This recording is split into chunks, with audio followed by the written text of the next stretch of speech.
Good afternoon. Pursuant to Chapter 551, Title 5 of the Texas Government Code, the Texas Open Meetings Act, notice is hereby given that the City Commission of the City of Brownsville, Texas, in accordance with Article 5, Section 12 of the Charter of said city, will convene a regular meeting on December 3rd, 2024 at 5 p.m. in the City Commission chambers located on the second floor of the Brownsville City Hall, Old Federal Building, located at 1001 East Elizabeth Street, Brownsville, Cameron County, Texas, 78520. Members of the public who submitted a public comment form will be permitted to offer public comments as provided by the agenda and as permitted by the presiding officer during the meeting. A recording of the meeting will be made available to the public in accordance with the Open Meetings Act. Mayor, would you like for me to conduct a roll call? Yes, please. Yes. Commissioner Tino Villarreal? Present. Thank you. Commissioner Brian L. Martinez? Present. Thank you. Commissioner Roy de los Santos? Present. Commissioner Rose Gowen? Commissioner Linda C. Macias? Commissioner Pedro Cardenas? Present. Thank you. Mayor John Cowan? Present. Thank you. Mayor, you do have a quorum. Would you like to call the meeting to order? Thank you, Medina. Being that we do have a quorum, I'd like to call this evening's meeting to order. Thank you. It is now 5:03 p.m. Meeting has been called to order. The next item is invocation, which will be done by Pastor Brad Burks, followed by the Pledge of Allegiance. Let's all stand for the prayer, and please remain standing for the Pledge of Allegiance afterwards. Father God, once again, we thank you for this nation that we're blessed to be a part of. And Lord, when we look to what's happening in the world in the troubled times, we ask you specifically to lead and guide our leaders at every level. We ask you to lead and guide the incoming administration in Washington and also the current one, Lord, to do what's best for us and for the world as you see it, Lord God. And specifically here today, we ask you to lead and guide our mayor and our city commissioners and everyone that presents anything for this best for the city of Brownsville. Lord, I ask you to draw all of our hearts to yours. Your word says that Jesus said, I can only do what I see the Father doing. So help us to each to humble ourselves, repent of our sins, and look to you so we can receive your revelation, both for our personal lives and for the city of Brownsville. In the name of Jesus Christ, amen. And let's have a short moment of silence where we can all add our prayers to what has already been spoken.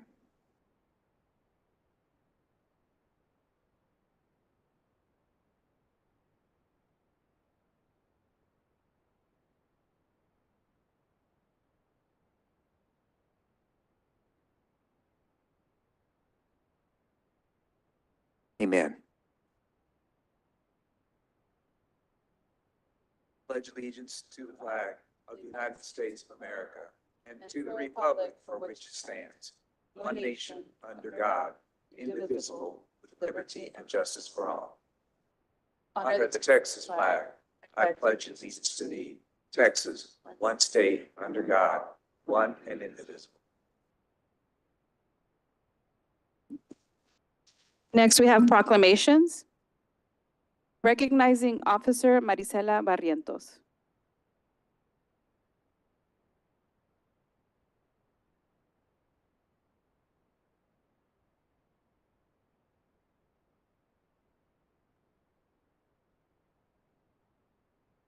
It's a pleasure to be reading this proclamation.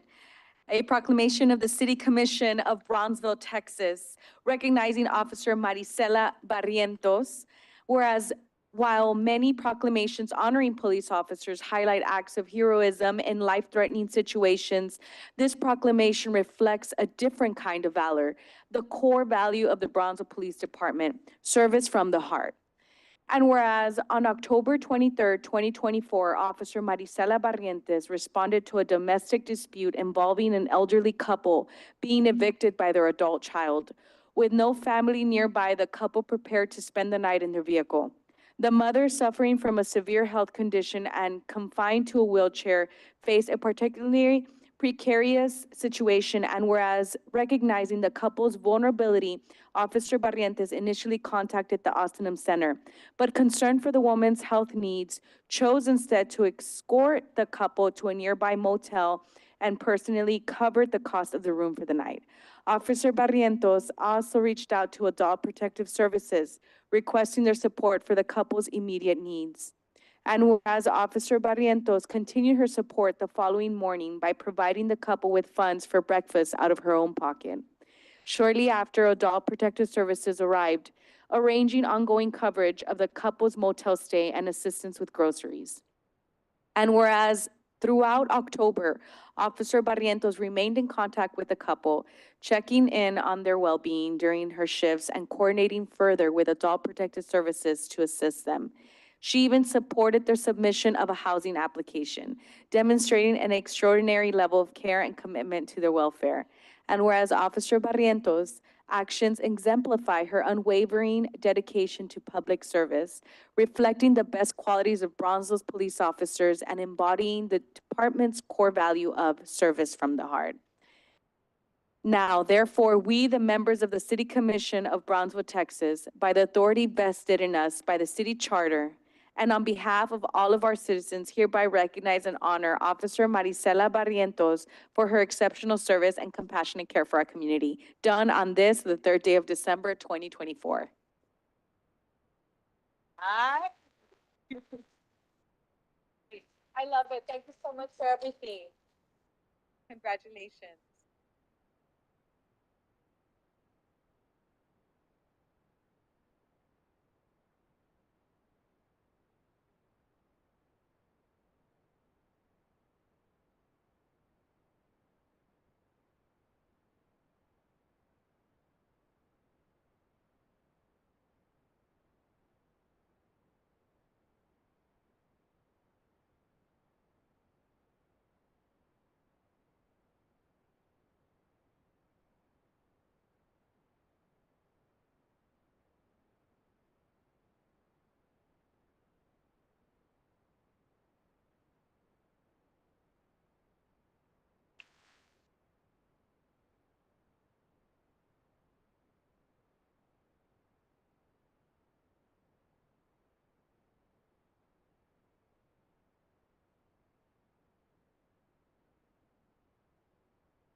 Honorable Mayor and City Commission, I'd like to thank you all and express my gratitude for this recognition.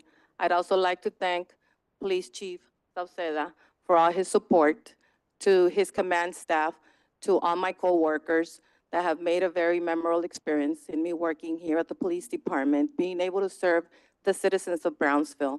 Every day that I wear this uniform and put on my badge, I am extremely proud to wear it. I'm extremely proud to respond to calls and to go that extra mile to help people. I like to assist them because I always think about my own family, and I always like to treat people the way I would love for my family to be treated if they were ever in need of anything. So I want to thank everybody for this recognition. Thank you.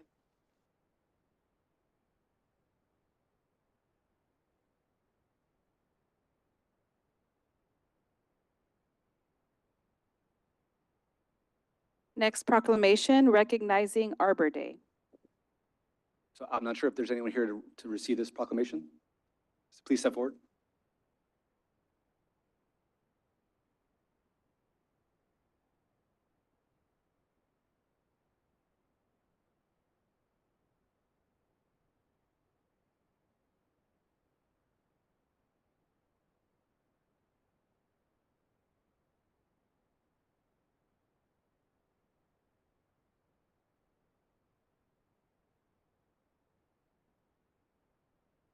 So this is a proclamation of the City Commission of Brownsville, Texas, recognizing Arbor Day. Whereas the first day of Arbor Day was celebrated in 1872 in Nebraska as a special day for the planting of trees, and now has grown to thousands of celebrations in communities across our nation each year. And whereas AX Benavides Elementary School planted 12 trees donated by the City of Brownsville Engineering and Public Works Department, and recently hosted a planting event ceremony on November 7th, 2024. And whereas the City of Brownsville continues to demonstrate its commitment to trees by conducting ongoing tree planting projects in city-owned parks, trails, right-of-ways, medians, and other city-owned properties. And whereas the City of Brownsville is maintaining a healthy urban forest by promoting tree planting to increase shading, absorb CO2, decrease the associated costs of unabated stormwater, lower heating costs, and provide habitat for urban wildlife. And whereas the City of Brownsville has been recognized as Tree City USA for 25 consecutive years by the National Arbor Day Foundation and the National Association of Tree Foresters. Now, therefore, we, the members of the City Commission of the City of Brownsville, Texas, by virtue of the authority vested by the Charter of said city, and on behalf of all our citizens, do hereby recognize Arbor Day in the City of Brownsville and further call upon the citizens of Brownsville to support tree planting projects within the City of Brownsville, done on this, the third day of December 2024.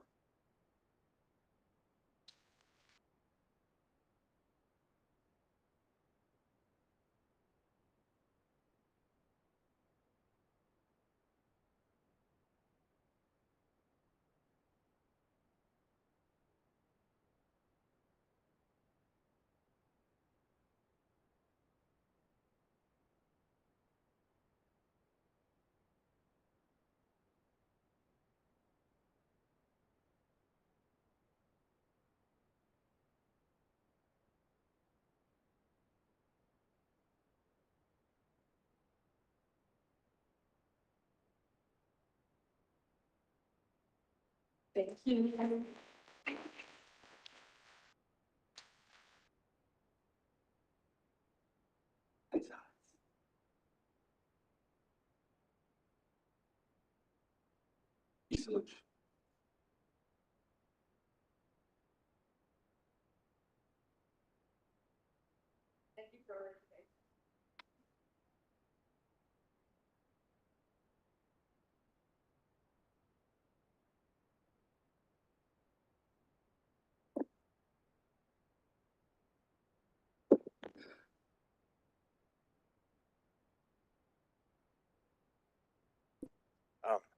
Thank you, Council. Third Commissioners, I did not prepare any words, but I just want to say thank you with your with this proclamation. This will seal our application for the 26th year of being a Tree City USA. So thank you very much. All right, thank you so much. I also just wanted to thank you all for this wonderful collaboration. It's when we work together that we're able to do amazing things. And what better way to do it when your staff has been so helpful with all of our staff together and in this amazing project that benefits the future. So thank you all again. And thank you to our amazing BISD staff for making this possible. Thank you all.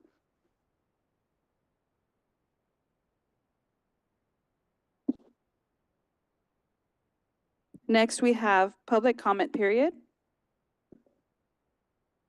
As a reminder, per section 2-26, meetings and agendas, public input during meetings, conduct, conversations between or among audience members should be conducted outside the meeting room. Attendees should refrain from conversations while commission is in session. Cell phones. Attendees must refrain from the operation and use of cellular telephones, pagers, etc., or any mechanical devices that may disrupt City Commission proceedings.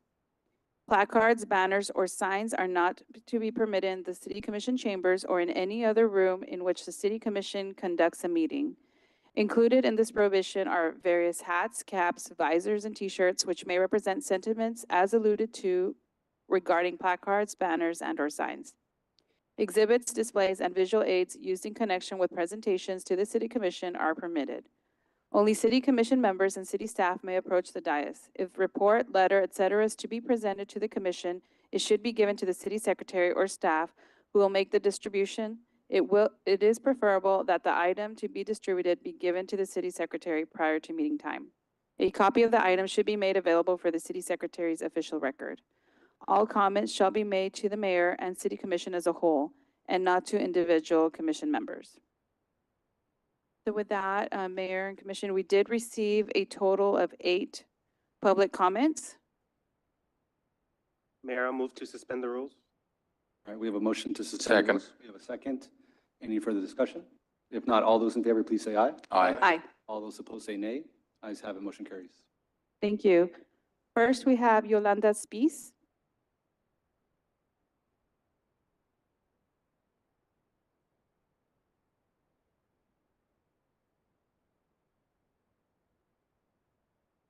Good afternoon. I want to continue the conversation I've been having with you all and address something fundamental as to why we're here. Asking for your help is not inappropriate. It's the reason public comments exist.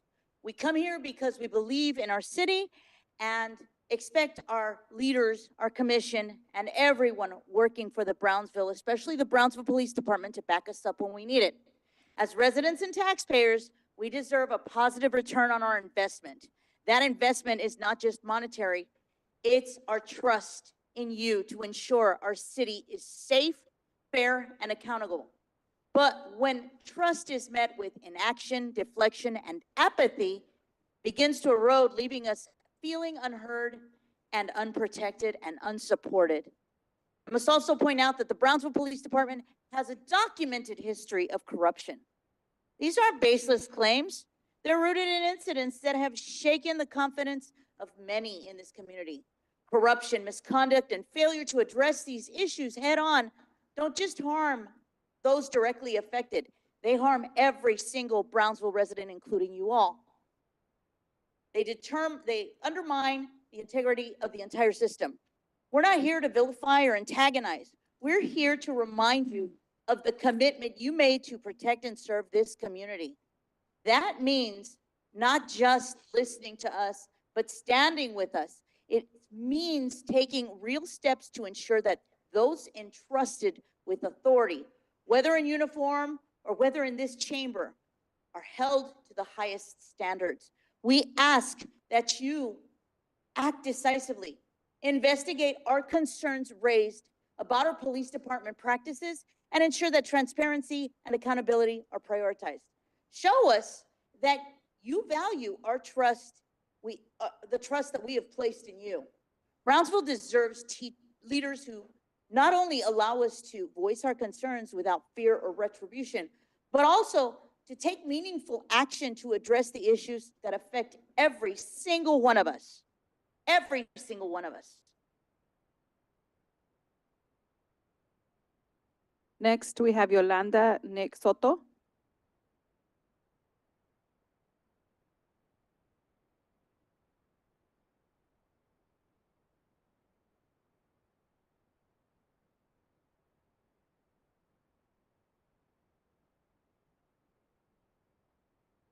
My name is Yolanda Soto, and I'm a retired nurse this is in regards to the ADA Act.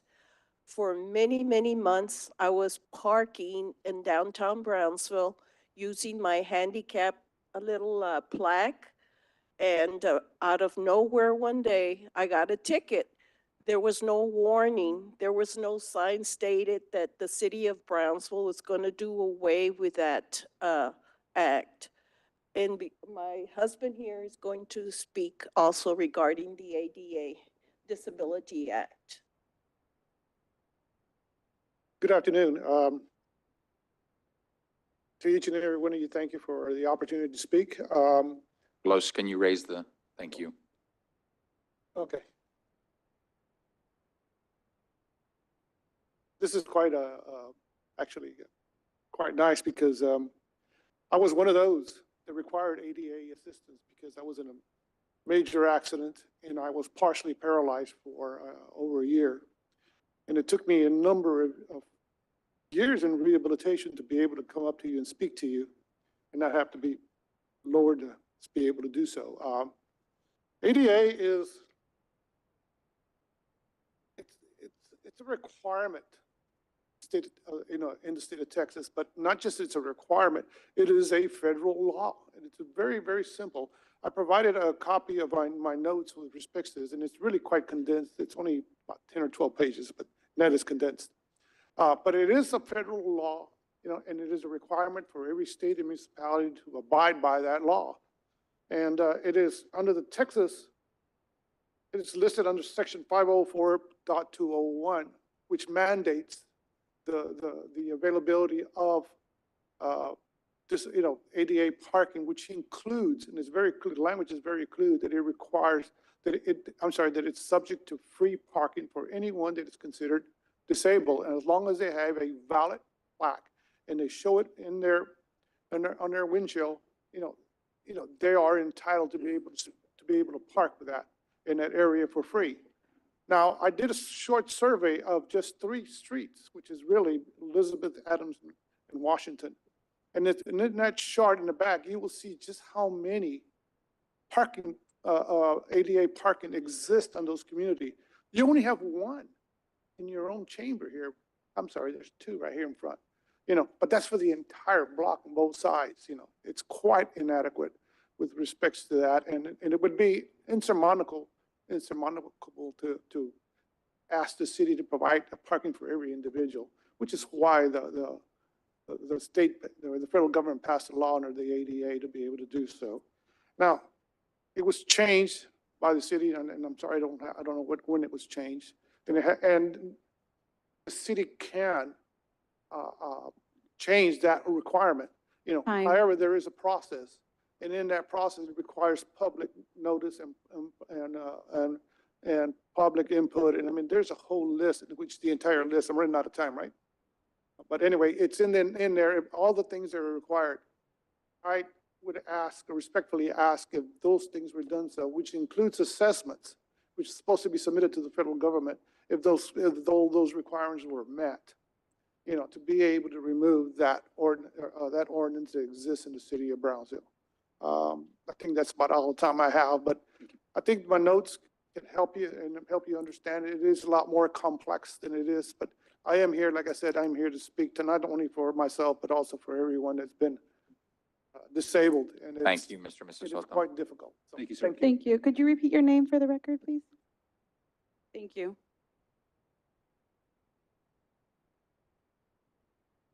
Next is Samuel Merrill. But we did note here that he just wanted to register but not address tonight. The next one is Amy Proti.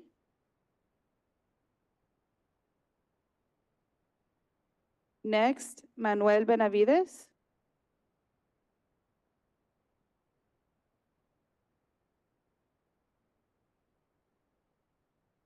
Mr. Mayor, everybody up there, we need your help. Can you state your name for the record, please? I'm sorry. Oh, Manny Benavides, Manuel Benavides. I represent South Texas Civil Engineering and MB Windstorm. Thank you. We need your help. We have over 90 plans that have been rejected by the planning department. The reason that they are being rejected has never been told. All they keep telling us is the plans need to be designed by accordance to R301.13, which states any conventional home must be designed by an engineer, signed or designed by an engineer. And we have been doing this for 32 years already, and we have never had any problems. The problem occurred about 3 months ago, where we asked for help from somebody else, and from there, everything just started just going downwards.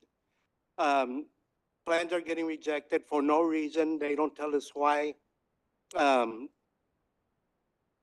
We confront the building inspection department, the builders, the contractors, everybody. Nobody can get an answer from the building inspection department. Okay. Okay, my name is Vicky Pineda. I also work for South Texas Civil Engineering. We are in MB Windstorm. That department is being very rude with us. They don't even, sometimes they kick us out of the office. They don't wanna, discuss it. Last time one of the supervisors was very rude. And I believe they are a public, service and they supposed to be nice to all the people. The problem here is that, they are just playing guessing games. They told a contractor, you're almost there. Go take the plan back and see if they can change something. We change something what I think that it's what we think because we don't know what it is. And we send the plan back and then they laugh and they say, well, you're almost there because the contractor record the plan examiner. And you're almost there. You just need to fix some purlins here and you're almost there. The problem here is that who's supposed to design the plan? The way that they want, the engineer or the plan examiner? And I want you to tell us what are their credentials? Because they said, when I asked them, they said, because I say so. Who regulates that? We asked who was the supervisor of the department. They said that they Time. don't have no supervisor, and it's been a lot of stuff. This is affecting our clients. Our clients, the banks are penalizing our client with $10,000 and $15,000 for the delay. I know probably. Thank you, guys. Your time is up. Thank you, ma'am. Appreciate it.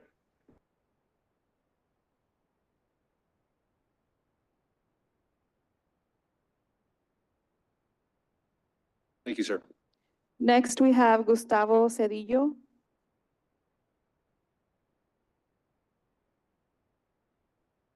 Guillermo Vasquez.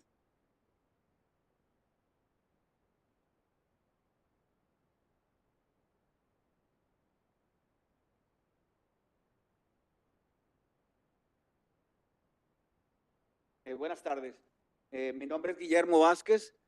Vivo en 5902 Cadereyta Street, aquí en Brownsville, Texas.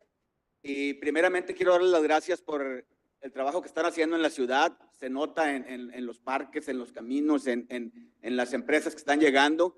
Y sé que eso es el reflejo del trabajo que están haciendo. Por otro lado, quiero poner sobre la mesa la cuestión del Museo de Brownsville, que recientemente lo va a adquirir la ciudad. Y ya va a dejar de ser una organización sin fines de lucro y va a pasar a ser parte de la ciudad. Y quiero poner sobre la mesa la necesidad de que tomen en cuenta que aparte del aspecto económico y de aspecto de salud que necesita la ciudad, también necesitamos alimento para el espíritu y para el corazón, y el arte es parte de eso. Y quisiera pedirles que en lugar de que vieran esta situación nueva como algo de un problema, que lo vieran como una oportunidad de hacer algo que implique el ámbito también del corazón, del espíritu, que el pueblo también lo necesita y la gente lo necesitamos. Entonces, les pido nada más, por favor, que si contemplan esa cuestión, porque una de las cosas más difíciles en la vida es la incertidumbre, y desafortunadamente estamos en ese vaivén de que no sabemos qué va a pasar. No hay información de nada y es duro pasar las Navidades con incertidumbre. Les pido nomás que lo tomen en cuenta y que nos den una respuesta favorable de poder seguir en el museo. Yo represento a los que somos miembros del museo, y también hay cantidad enorme de niños que van y toman clases, ¿sí? Que ellos no pudieron venir, pero es lo que estoy tratando de representar, y se los dejo para que tomen en consideración, que nos tomen en cuenta y que no nos dejen en esta cuestión. Muchas gracias. Gracias. Gracias. Next, we have Ezequiel Silva.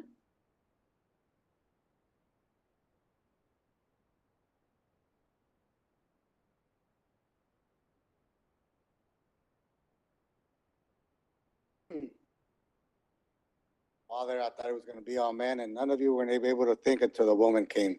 So thank you for showing up. I'm here to address you guys about an issue downtown that was going to be on this month's or today's agenda, but it's not. And brought a little quote from Huckleberry Finn. I don't know if you guys remember that back in the day. It says, right is right, wrong is wrong, and a body ain't got no business doing wrong when he ain't ignorant and knows better.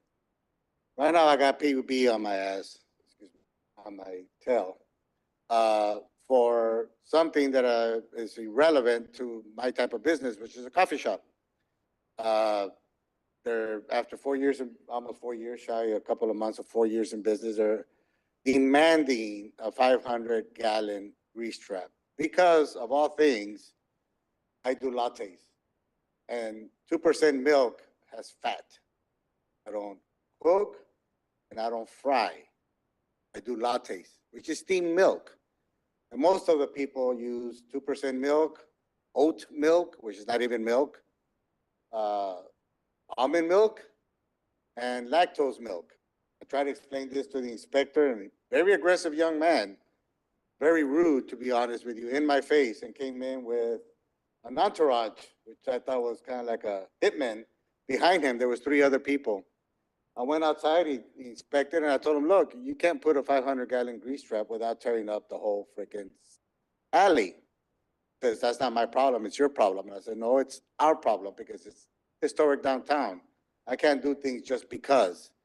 And he goes, he demanded, this is his 3rd visit to me. It's not an appointment, he just shows up with 3 people in uniform and starts what I consider harassing.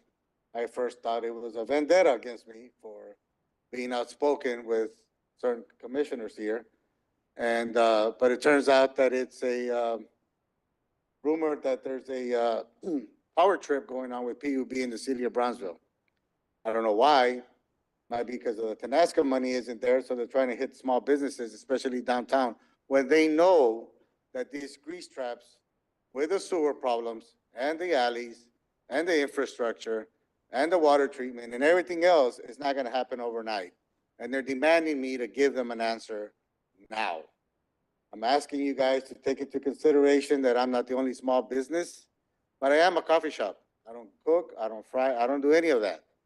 And so for them to expose something of a $30,000 or $35,000 investment on something that is not going to have no return in my business, and it doesn't affect anything, because again, lattes does not help or hurt the environment. Time. I want you to take that into consideration, and please speak to PUB to back off their dogs, please.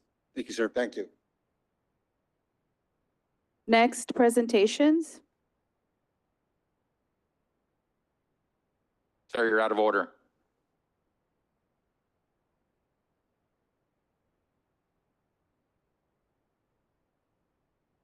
Out of order, sir. Please leave the room. Out of order. We showed that he signed up for the last meeting and he wasn't here. Next presentations. The historic 1898 Jagu Plantation Bridge plaque. This will be done at a later time. Next is the city manager's update. President-elect Trump visit to SpaceX. Yes, good evening, Mayor and City Commission. I wanted to recognize not only the airport, but our police department, our fire department, much of the staff that was able to welcome our president-elect as well as our current President Biden to the city this year. He was here to visit SpaceX on their Flight 6. And, you know, I just wanted to thank the staff. It took a lot of effort and to make sure that President-elect was here safely and also left our city safely. So just really recognize their work and thank you for your support as we welcome our elected officials to the city of Brownsville.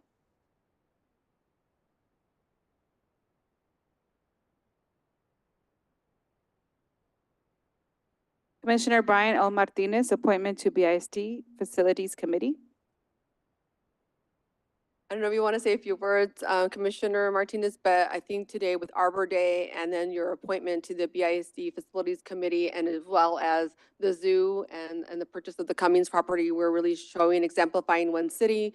And, you know, this is the next, I think, phase of BISD and how it envisions its future.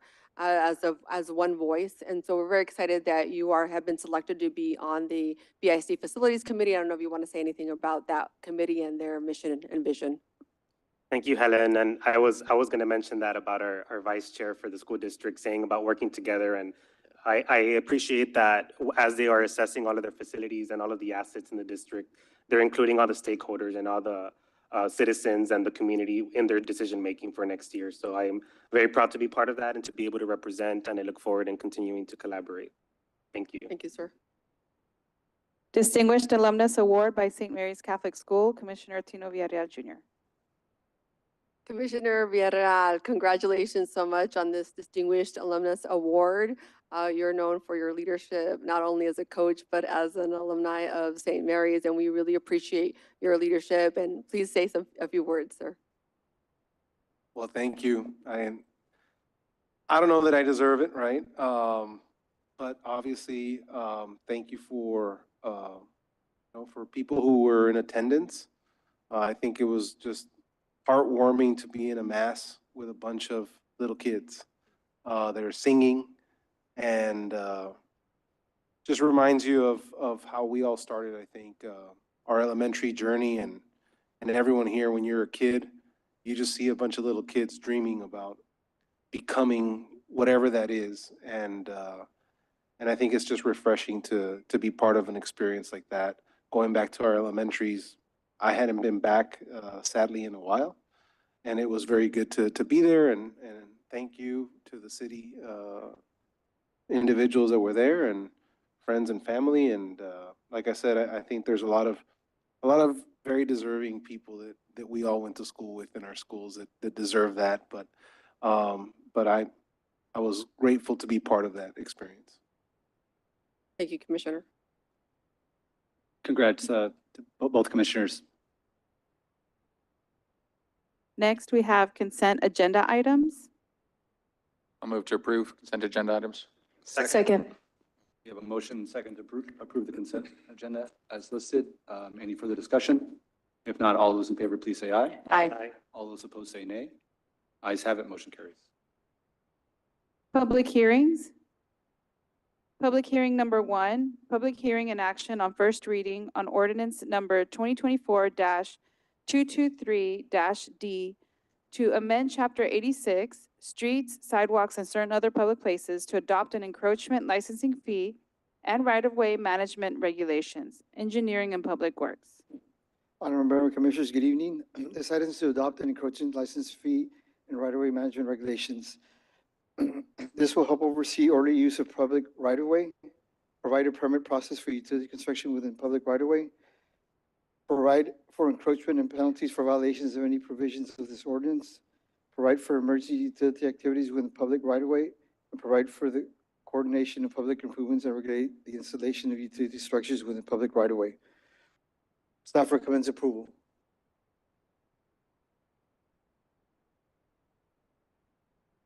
So a couple of the pain points that I've got when I read through this, and these are minor, I think. The first one is, it talks about a variance, and it says a variance may be granted only if an extreme hardship exists. And I'm concerned with that term, extreme hardship, because then it's going to become, who's the reviewer, who's making that decision? Is it the same inspector all the time? I don't know if we need to look at that and ensure there's a better process, because typically when somebody's addressing whether or not a hardship exists, that's like our Board of Adjustment that makes those determinations. And that's with statutory authority and authority from the city. So I have pause when I look at that and see something about an extreme hardship, not knowing who's going to be making that call. I believe that it's listed as a city engineer. Bless you. Yeah. Or designee and not an inspector. So it is, there's a certain, I mean, we discussed, that's a great question. We discussed that. Yeah, there's some technical requirements that we will be reviewing in the hardship. We didn't define it because each project will have a different level of hardship based on the property. Right. Yeah, and I think these are things we can work out between first and second reading. I'm not going to hold anything up on that, but I wanted to bring that up to y'all's attention so we can talk about it between now and the next reading. The other thing I had was I saw a requirement for workers' compensation insurance. I would like to see something that specifies if it's a requirement. Because not all businesses have hourly employees or full-time employees, and so they're not required to have workers' compensation insurance. So if it doesn't apply to the business, we don't want the city saying, well, you got to get it anyway to get your permit. So what we can do is we'll add as required by state law, because That state law would works. say, if you don't have employees, then you don't need it. Very good. I have the same question that Commissioner De Los Santos had. We have to have something in writing that you're able to follow, right? If it's 1, 2, 3, 4, 5 things, whatever it may be, but don't leave it up to somebody to just decide, because then we're going to go back to other issues we're having in other places in the city. I have another question here is on the signs and overhead. So signs that will be hanging over a sidewalk, we're going to be charging $250. Is that going to be throughout the city? Is that going to include downtown? Because downtown, that is all they can do. Is that something that we're going to, Public right, anything with the public right of way. so a sidewalk is Right, public right public away, right, right? yes, So every sign downtown will have a cost of $250 besides the cost. Is that a one-time fee? Is that a yearly fee? Is that? One time fee. One time. Would it be every sign? What if their sign is flat against the building and not protruding? If it's not encroaching upon a public right of way, because this is for public right of Right. way. And that's a great point, Commissioner. But what we're seeing, if it's encroaching on the public right of way and it's hanging on the public right of way, but most of them are set back. And so it wouldn't be applicable. Okay, are you going back on these or are you just going forward on these? New ones, Forward, sir. just forward? Unless there's a change to a sign. Yeah. Then it has to comply. Thank you. How would fences be on private? What's that? If it encroaches, but they would have to move it back, wouldn't they? I mean, Fences. Yeah, like a Fences, fence, yes. I think the 250 is more like, you gotta move your fence. Right. Okay. So where does the fee come in? If we're not going to let them put a fence on an encroachment, Well, in some instances, we do allow encroachments. We have do an allow it, encroachment okay. agreement, yeah. So the city has essentially a small section on excavations. But we realized, and I think it was through the fiber optic project, that we don't have a fee for use of right-of-ways. And so this is more aligned with what other cities are doing when there's an encroachment in the city's right-of-way. And so besides grease traps, of course, all this that you see there, the main is, of course, anything that goes in as far as excavation in the right-of-way. The more common item for the fences is typically in downtown, you have the old brick fences. Some of those are not placed in the right place when it's time for them to sell. Some of them are historical, they don't want to demolish them, and that's where that fence encroachment typically comes in. thank you. Perfect. Thank you. So in regards to the fiber project, how would this fee be applied? Is it such a big project? Well, I mean, essentially the fiber project is about complete, but that just exposed that we have some Extreme circumstances. extreme circumstances where we need something like this so we can manage our right-of-way. That's for any utilities, commissioners, whether it's gas line or what have you. Sometimes we don't know, or we mill and overlay a street, and then you get a request from a utility company, anyone, that wants to dig up the street. And so that is wear and tear, and then they start doing patchwork on top of a mill and overlay street. And so they're going to be aware of the projects that we go on. And so that it's an incentive for them to do their project while we have the street open or mill and overlay and not wait. And so it's most cities in the United States have an encroachment permit. This is the bare bones requirement for most cities in the US, because what you don't want to do is a taxpayer improve a road only to have it opened up the next month by a company that needs to put a line in, right? Whoever that may be. And so we're just coming into the 21st century with regard to encroachment permits. Now, on something like that, $250 isn't going to cover it, right? So it's. The other benefit of the right-of-way permit is for awareness. A lot of the times we get calls of areas that have not been, the repair hasn't been completed, and we're not aware that repair took place, so we have to go in and repair the street.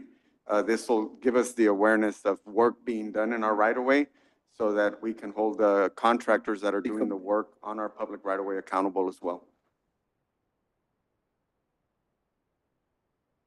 right. Any other questions or comments from the commission? All right, this is a public hearing, so if there's anyone here that wishes to address the commission on this item, please step forward. I'll move to close the public hearing. Second. All right, we have a motion and a second to close public hearing. Any further discussion? If not, all those in favor, please say aye. Aye. All those opposed say nay. Ayes have it, motion carries. I'll move to approve. We have a Second. motion and a second to approve. Any further discussion? If not, all those in favor, please say aye. Aye. All those opposed say nay. Ayes have it, motion carries. Thank you, Carlos. Public hearing number 2. Public hearing and action on first reading on ordinance number 2024-1759 to annex into the city of Brownsville boundary limits a property described as being 12.971 acres of land out of a 568.836 acre tract out of Share 14 Espiritu Santo Grant, Cameron County, Texas, located on Summer Hill Boulevard, Brownsville, Texas, 78520. Planning and Redevelopment Department. Good evening, Mayor, Commissioners. This is a voluntary annexation petition to incorporate 12.97 acres into the city of Brownsville. This property is fronting Summer Hill Boulevard, and it will be the future Section 4 of Summer Lake subdivision. This subdivision will be a single-family development. And so as per Chapter 43 of the Texas Local Government Code, the planning department proceeded with the voluntary annexation petition, the written service agreement, public hearing, as we're doing, and proper noticing to newspaper and public entities. This is the aerial map. This is a portion that is being annexed into the city. And this is the overall lot distribution for the subdivision. The polygon in blue basically represents the portion that is being annexed. There's half of this phase, which is phase 4 of Summer Lake subdivision, is already inside city limits. However, there's just a portion that lies outside. So staff does recommend the approval to annex 12.97 acres of land into city limits. Any questions? Any questions or comments from the commission? No, sir. All right. This is a public hearing, so if there's anyone here that wishes to address the commission on this item, please step forward. I'll move to close the public hearing. Second. All right, we have a motion and a second to close public hearing. Any further discussion? If not, all those in favor, please say aye. Aye. All those opposed say nay. Ayes have it. Public hearing now closed. I'll entertain a motion on this item. Move to approve. Second. We have a motion and a second to approve. Any further discussion? If not, all those in favor, please say aye. Aye. Aye. All those opposed say nay. Ayes have it, motion carries. Public hearing number 3. Public hearing and action on first reading on ordinance number 235-2024-028 to rezone from commercial corridor CC to light industrial LI to allow a vehicle storage facility salvage yard for 4.19 acres out of block 24, Chicago Gardens subdivision, Cameron County, Texas, located at 932 North Minnesota Avenue, Brownsville, Texas, 78521, as shown in Exhibit A, District 2, Planning and Redevelopment Department. Public hearing continued and tabled from November 5th, 2024. So again, this request is to rezone from the current zoning of commercial corridor to light industrial. The proposed use is a vehicle storage facility / salvage yard. It is an existing business, however, there is no certificate of occupancy on file for it. The property is fronting North Minnesota Avenue. And just to provide some background, this item was presented at P&Z on October 3rd, where it received a recommendation for denial. And the concerns from the commission at that time were spot zoning because the area is capped at commercial corridor. The area is primarily residential. There were concerns with heavy traffic induced by the use, and there were safety concerns due to the increased traffic. Due to the recommendation of the Planning and Zoning Commission, the applicant appealed the decision on October 10th, and then it was presented at City Commission on November 5th, where the item was tabled. At that time, the commission did request for staff to do some public outreach, which was performed sometime later. And from the results of the Planning and Zoning Commission recommendation, this item would require a 3/4 majority vote. The results of the outreach were basically visiting the 200-foot buffer, or all properties within the 200-foot buffer. There were 10 owners not present. There were 2 properties that were vacant or abandoned, 2 opposed, and 2 were for this particular item. Notices were left at the properties where either no one opened the door or where the property owner was not available. The other property that staff looked at was one directly to the south of the property that's currently in question. It was 847 North Minnesota Avenue. Based on the research performed by staff, this particular property also doesn't have a certificate of occupancy. I'm sorry, Martin, it doesn't have what? A certificate of occupancy. Okay, thank you. So this is a 200-foot buffer map. There were 18 mailouts. All 18 properties that fell within this buffer were visited. There was 0 written opposition. This is the zoning map. The zoning that predominates in the area is commercial corridor. There's also residential single family to the southwest, residential transition to the west, agriculture to the north, residential estate to the northeast. And the yellow polygon represents the property in question. And the request is inconsistent with the comprehensive plan and future land use plan. The Planning and Zoning Commission did recommend denial to rezone from commercial corridor to light industrial. Any questions? Yes, I wanted to ask you, do we have junkyards, areas or zonings in town that you can possibly think of? There's no particular area that's designated for that use, but there are salvage yards throughout the city, some in compliance, some that are not.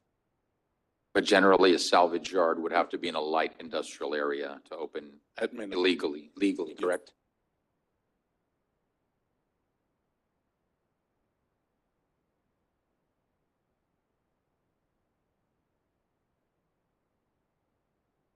Yeah, I think my concerns here is everything you see up and down Minnesota, while you've got some commercial, it's still predominantly residential.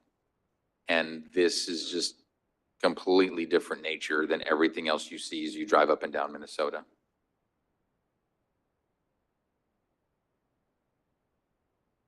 That's my reservation on this.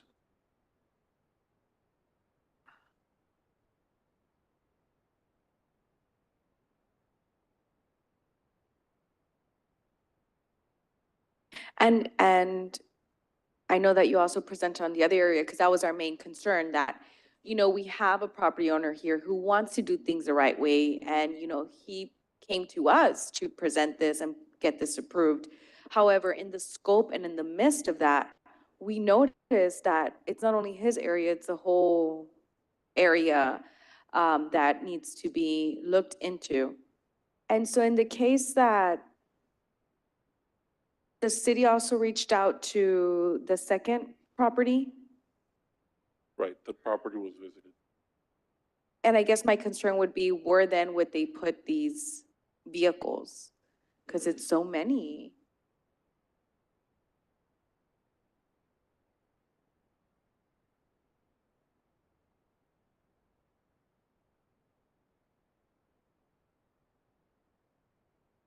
Yeah, I do agree also that it is a residential area. I know when I drove by there, it just seemed that that whole area, there's an industrial next door, there's like a wood shop area and a metal scrap right next door to it.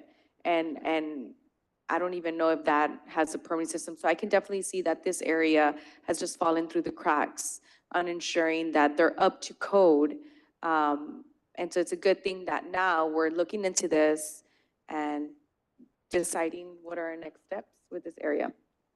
So when this business started, what was the original intended use for the property? What did it open up as? So because there's no history of a certificate of occupancy, not even an application, and according to the applicant, they just began, well, originally it was a residence with a large lot. And slowly they started renting out the property for the storage of vehicles. And it just grew and grew until what it is today. I mean, the one thing I like about the property is right now I see lots of green on the front on Minnesota. And the cars are way off in the back, but I would be concerned about that continuing all the way out to the Minnesota, to Minnesota on the frontage. And then that's something new in your neighborhood.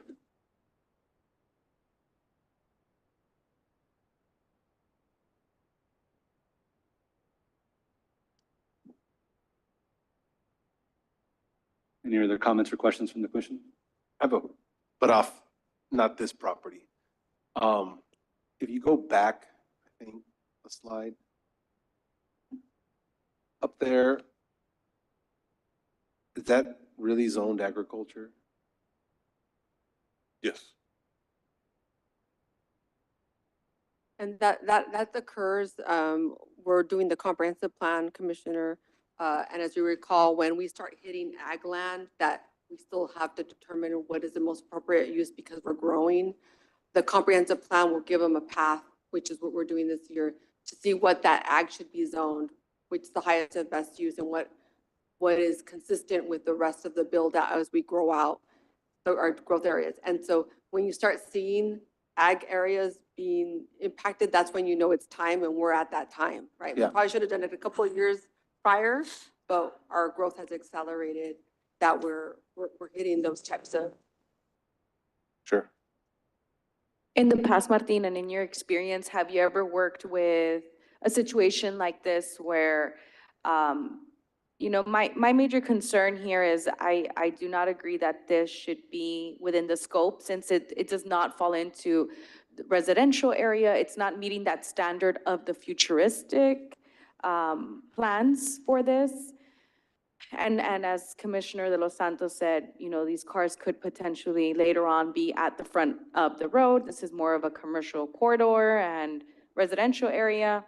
And so I would definitely, is there, or has ever been in your experience a plan where you work with owners, you know, 1 year? Because, I mean, if we say we oppose to this, then what's going to happen to all those vehicles? Right, they would have to relocate them. Huh? They would have to relocate them if the action that continues after this meeting is to do court enforcement, then. What we could do, Commissioner, just to add to our staff members, is we can identify the areas in the city that is zoned for that use and is more appropriate, maybe a light industrial use, and we could provide in a way to add that transition, just like Millwhite or the company that came in, what is the most appropriate area for this type of use in the city of Brownsville or outside the city of Brownsville, whatever that is. So that's some of the technical assistance that we can provide and show where would be a permitted use versus this is special use permit. Yeah, I think going to your point, as the city's growing, we're going to encounter these issues more and more, right? We may, I mean, I think that's the whole point of the comprehensive plan. Yeah. So and that is a process that the community is involved with. It's many conversations this year that we'll have with how does the city want, what's the vision for the city, not only from the mayor and commissioner's point of view, but also from our businesses and our community, what they want to see. That'll help inform the future land use map, and then that'll help inform the zoning map. So yes, sir. I mean, hopefully we'll encounter it this year, and hopefully in the future we won't, because you would have done the comprehensive plan, which will help guide development. So how do we address the zoning issues with the RV area that's agriculture currently? The property above this. Well, currently it's on agriculture because the UDC assigns mobile home parks. They're intended to be on the outskirts of town. And to prevent them from existing in, let's say, areas where residential subdivisions exist. They were designated as agriculture. Therefore, for the existing ones, they were given this particular zone. So it's a correct zoning. Right.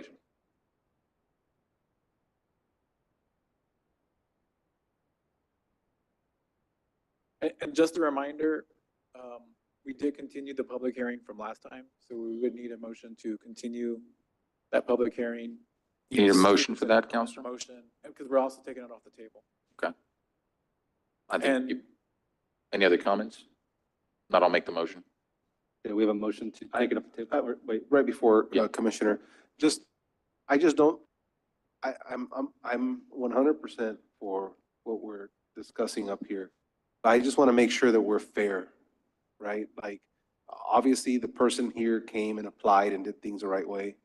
But right next door, there's another area with a lot of vehicles that doesn't have a certificate of occupancy, right?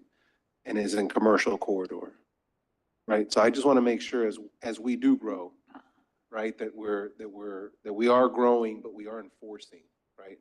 And that I asked, obviously, it's a difficult, I understand from city management standpoint, how spread we are, but I do believe that in the fairness of growth, right? If we're gonna ask this business to look for a light industrial, that the same be done for other areas within the city that do not have the right code.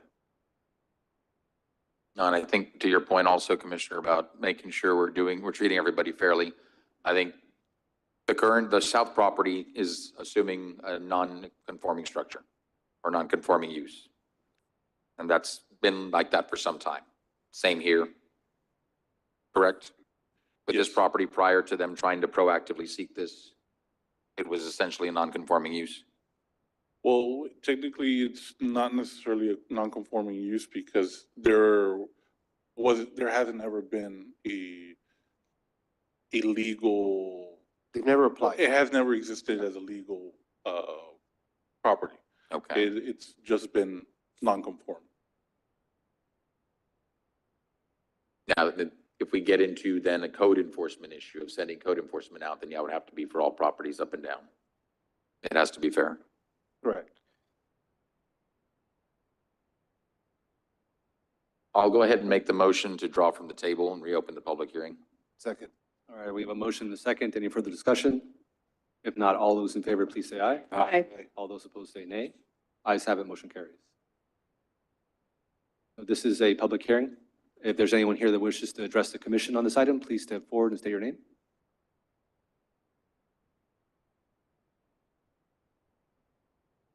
Move to close public hearing? Second. We have a motion and a second to close public hearing. Any further discussion? If not, all those in favor, please say aye. Aye. Aye. All those opposed say nay. Ayes have it, motion carries.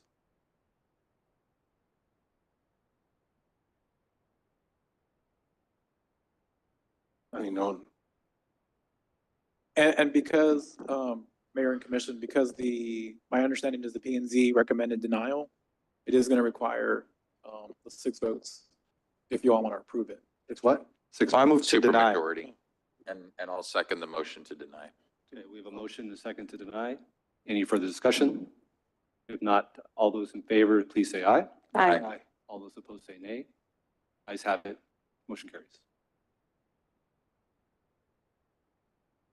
Next public hearing. Public hearing number 4, public hearing and action on first reading on ordinance number 235-2024-006-S to request a specific use permit in a traditional neighborhood, TN, zoning designation to allow a child daycare in Lot C, blocks 103 to 104, Los Ebanos Property Subdivision S, Cameron County, Texas, located at 2358 Los Ebanos Boulevard, Brownsville, Texas, 78521, as shown in Exhibit A, District 2, Planning and Redevelopment Department, remanded to Planning and Zoning Commission on April 2nd, 2024. So this is a specific use permit to allow a child daycare. Based on the information provided by the applicant, they would like to have approximately 30 students. The current zoning is traditional neighborhood. This property is fronting East Los Ebanos Boulevard. And to provide some background, this particular item was presented and denied by the Planning and Zoning Commission on March 7th of this year. It was then appealed on March 14th and then presented at City Commission on April 4th. The City Commission referred the case back to the Planning and Zoning Commission to give an opportunity to the applicant to fix whatever flaws or to try and comply with what the code requires for this particular use. Then the item was brought back to the Planning and Zoning Commission on May 2nd, where the item was again tabled by P&Z because the items of concern had not been addressed. They wanted to provide a little bit more time to the applicant. After several months, the item was brought back to Planning and Zoning Commission on November 7th. And once again, their recommendation at that time was to deny the item. This is a 200-foot buffer map. There were 24 mail-outs and 0 written opposition. This is a zoning map. What predominates in the area's traditional neighborhood. There is also a commercial corridor to the south. And the yellow polygon represents the property in question. Now, the main concerns that the Planning and Zoning Commission had were related to traffic because based on the volume at those peak hours, the concern is obstruction of traffic on Los Ebanos, and also because the applicant stated the possible drop-off of students on the right-of-way along the sidewalk. So that also creates concerns about obstruction of adjacent residential driveways. At this time, based on the site plan that has been provided, this is the latest version, only 3 vehicles fit within the property at one time. Now, for a volume of, let's say, 30 students, based on what the applicant mentioned, the commission still had concerns about the queuing into the right-of-way.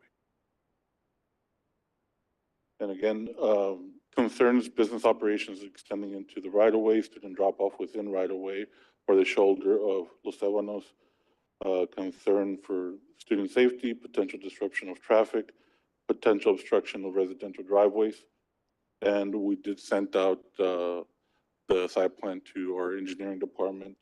They did mention the driveway design is more suitable for vehicle queuing because at the beginning they were just proposing parking directly into the property and backing out into traffic. However, there's still concern that at high traffic during peak arrival hours, there might be disruption of traffic and of residential driveways. And again, P&Z did not recommend approval. They recommended denial of the specific use permit for this child daycare.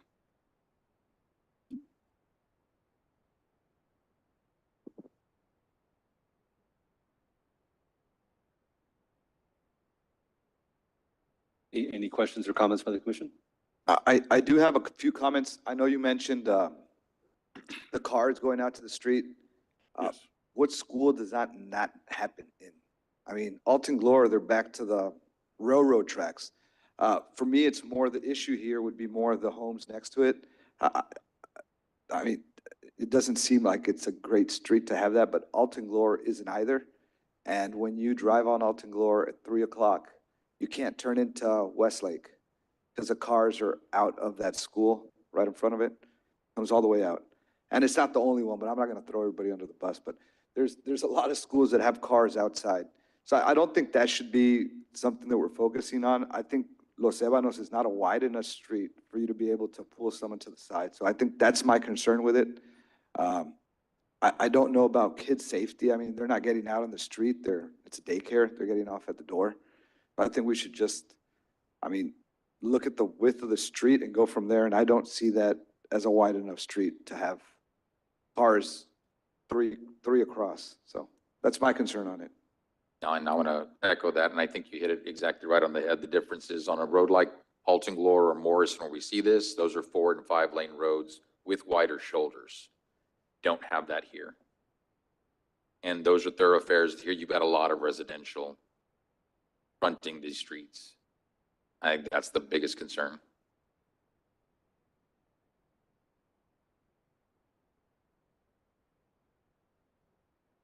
All right, any other comments or questions from the commission?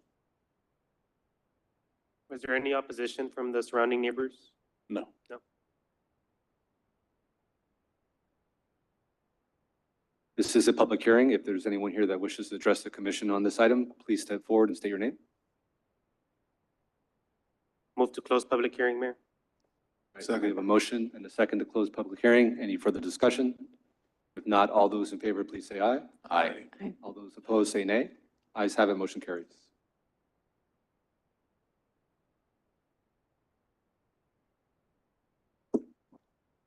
I move to deny. Second. All right, we have a motion and a second to deny. Any further discussion? If not, all those in favor, please say aye. Aye. Aye. All those opposed, say nay. Ayes have it, motion carries. Public hearing number 5. Public hearing and action on first reading on ordinance number 235-2024-031-S to request a specific use permit in a traditional neighborhood corridor TN-C zoning designation to allow a used car lot for 1.5 acres out of Lot 1, Block 1 of Tony's Pit Stop subdivision. Cameron County, Texas, located at 4555 Southmost Road, Brownsville, Texas 78521, as shown in Exhibit A, District 1, Planning and Redevelopment Department. So this specific use permit is requesting to allow a used car lot. The current zoning is traditional neighborhood corridor. The property is fronting Southmost Road. This is a 200-foot buffer map. There were 36 mailouts and 0 written opposition. This is the zoning map along the corridor of Southmost. There's traditional neighborhood, and to the south and the north, there is residential suburban.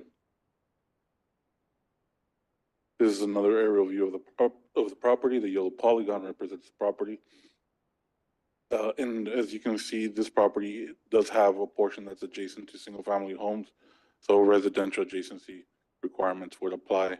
A masonry wall would apply as well, which has been pointed out to the applicant. They have agreed, they're okay with it and have reflected it on their site plan. And this is the proposed site plan. PNZ did recommend the approval to request, of the request for a specific use permit to allow the car lot in traditional neighborhood corridor. And if approved, just as we have pointed out in the past, all the following conditions will apply: organized parking of inventory within the property, additional vegetation buffers when applicable, storage of inventory within the property, unloading of inventory within the property, masonry walls when being adjacent to residential single family, and all accessory work to be performed in enclosed areas. Questions? Any questions or comments from the commission on this item? All right. This is a public hearing. If there's anyone here that wishes to address the commission on this item, please step forward and state your name. Good evening, Mayor. Good evening. Good evening, Commissioners. This is an Can existing you car state- lot. you state your name, I'm sorry, Eladio Cuellar. Thank you. This is an existing car lot that it was previous in 5334 South Bowles Road. It been moved to 4555 South Bowles. Basically, we comply with everything that they are required. So we're more than glad to do that, and hopefully it gets approved. Thank you. And I wanted to ask you, do you know more or less like how many cars will you have in the business? It's gonna be storage. It's gonna be some storage in the back. I believe we got about 20.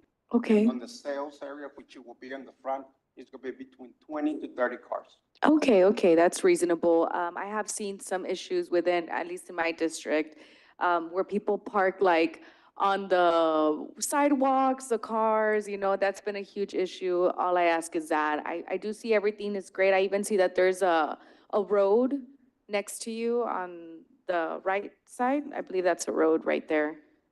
Yes, And so it would even be good. I mean, there's enough space even in the front. It's like a 5-lane road, so, yeah, basically, they're gonna be, loading and unloading inside that property. okay.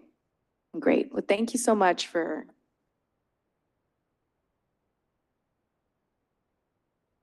Is there anyone else that wishes to address the commission on this item? Move to close. Second. All right, we have a motion and a second to close public hearing. Any further discussion? If not, all those in favor, please say aye. Aye. All Move those to opposed- approve. Second. Opposed, say nay. Hang on, we had not called the vote on whether or not closing the public hearing yet. Let's finish that up first, guys. Ayes have it, motion carries for closing public hearing. Got it? I'll entertain Now a make a motion on this item. Move to approve. Second. We have a motion and a second to approve. Any further discussion? If not, all those in favor, please say aye. Aye. All those opposed, say nay. I'm sorry, aye. Aye. Ayes have it, motion carries. Thank you. Public hearing number 6. Public hearing and action on first reading on ordinance number 235-2024-032 to rezone from residential single-family R1 to residential suburban R2 to allow a duplex-style structure patio homes for lots 3 and 4, Foxfire subdivision, section 1, Cameron County, Texas, located at 3 Red Fox Street, Brownsville, Texas, 78520, as shown in Exhibit A, District 4, Planning and Redevelopment Department. So this request is a rezone from residential single family to residential suburban. The proposed use are patio homes. It's basically a duplex style structure. And just to provide a difference between the two, a duplex is basically 2 units on one single lot. In this case, these are 2 platted lots, 2 individual lots, where each unit is gonna fall on each lot. So basically, on this diagram, the red line represents the lot line between both properties. The only difference for patio homes is that they share a wall down the middle. Under the code, the requirement for patio homes is a zoning of residential suburban. And as mentioned, this property is fronting Red Fox Street. Just to point out, this property did receive written protest. The concerns of the neighboring property owner are the lack of maintenance of the property in the past. However, we just do want to point out that there's a new owner for the property who is trying to put it into compliance to be able to do the proposed use. We did add this time, based on commission request, crime and traffic statistics. There was, with the assistance of our PD department, we did research back to 2010 to present. Nothing was found for this area. This is a 200-foot buffer map. There were 24 mailouts. There was 1 written opposition where several neighbors did sign the petition. The result for this opposition was 16%. So just as a reminder, the threshold is 20% to be considered a formally protested case. So in this situation, it wouldn't need a majority vote. A supermajority. Thank you. This is a zoning map. What predominates to the north is residential single family. To the south, there is residential transition and commercial corridor. The yellow polygon represents both lots together. And P&Z did recommend the approval to rezone from residential single family to residential suburban. Any questions? Based on the neighbors' concerns, Martin, has there been any code enforcement done on the property? We did go out there, but the property is currently clean. The only concern that the neighbor had was tall grass in the past. However, as mentioned, there's a new property owner. We assume that they cleaned. Thank you. Martin, the problem I've got here, and I don't like this, especially because when I look around up and down this street and the adjacent streets, these driveways are some of the shortest I've seen in the city. There's room for one car. And if you're putting duplexes in there, that's going to put a lot of cars on the street. And I have concerns about that because I don't like seeing that. When I'm looking and I use Google Maps to go through and I'm on street view going through, these driveways are super short, super narrow, which means this is going to put a lot of traffic on the street, and I don't like that. Unless there's going to be a design where they can get 2 and 3 cars on the property and not have street parking, I think this is a bad idea for this area. Well, just to point out, as mentioned, this wouldn't be a duplex. It's still considered a single-family home because the structure or the unit falls within its own lot. The only difference is that they're sharing a wall in the middle. So as mentioned, the red line represents the property line. It's 2 lots, lots 3 and 4. Even if the case was not approved, they would still be able to put a single-family home, which the only difference would be that they wouldn't. They would have to separate. Now, the applicant is here. I believe that they may be proposing a garage. They can respond to any questions that you may have. So it would be basically space from the garage plus the driveway to accommodate. Yeah, but is it a driveway or is it a driveway? That's my concern. But yeah, I'll wait for public comment so I can hear from the property owners. Any comments or questions from the commission? All right, this is a public hearing, so if there's anyone here that wishes to address the commission on this item, please step forward and state your name. Mr. Mayor and members of the commission, I'm Basilio Gomez. I'm here on behalf of the owner. I'd just like to ask for your consideration and approval of this. Basically, what we have 2 lots. We just want to join the buildings to take advantage of the property. It's only 40 feet wide. When this subdivision was done as a townhouse subdivision. So, you know, we're not adding more units. We're just gonna have 2 units on 2 lots. No more traffic, no more units, no more, and the maintenance of the property, now with the new owner, he's gonna take care of it, That's helpful. Thank you, So, Mr. so I have a Gomez. question for you. So basically, all you're doing is taking advantage of the 5 feet easement On each side, yeah. on each side. Yes. And whoever buys into it is going to be okay with that, so. Yeah. Thank you.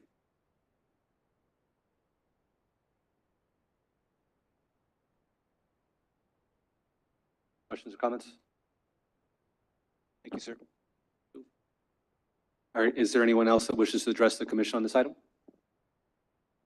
I'll move to close the public hearing or second. All right, we have a motion second. Any further discussion? I'm We sorry. have one more hand go up, Mayor. Yeah, come on up and state your name. Ladies and gentlemen, Commission, my name is Raul Arteaga. I am the current owner of this property, and I appreciate your consideration. Again, the only difference is that since the lots are very narrow, we're trying to take advantage of those 5 feet and 5 feet. I also am committed, and I will be living in one of the units, so it will be owner occupied. There will be a garage in each, and the property will be maintained as it is to my advantage to be able to maintain that property. So I appreciate your consideration. Any questions? I will do the best that I can to answer. Thank you. Thank you so much for that. Yes. I think there was a motion. Yeah, there's already a motion. in a second. Aye. There's a motion and a second to close public hearing. Any further discussion? If not, all those in favor, please say aye. Aye. All those opposed say nay. Ayes have it, motion carries. Move to approve. Second. We have a motion and second to approve. Any further discussion?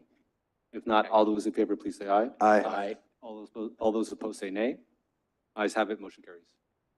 Public hearing number 7.